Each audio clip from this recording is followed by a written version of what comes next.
A man went to a hotel and walked up to the front desk to check in.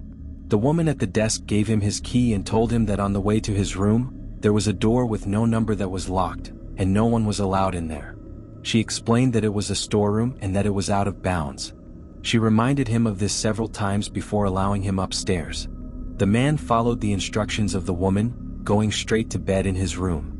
However, her insistence had piqued his curiosity, so the next night, he walked down the hall to the door and tried the handle. Sure enough, it was locked. He bent down and looked through the wide keyhole. Cold air passed through it, chilling his eye. What he saw was not a storeroom but a hotel bedroom like his.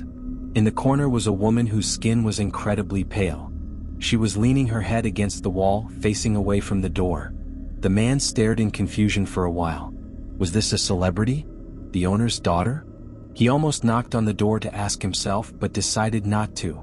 As he was still looking, the woman turned sharply. He jumped back from the keyhole, hoping she would not notice that he had been spying on her.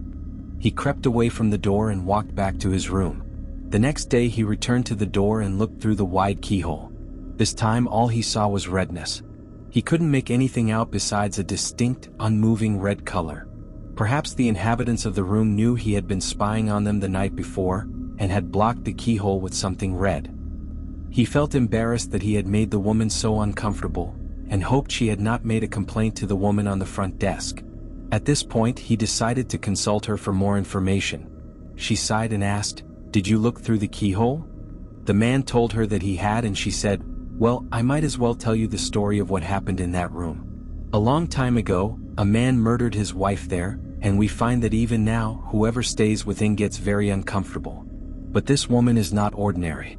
She is white all over except for her eyes, which are red.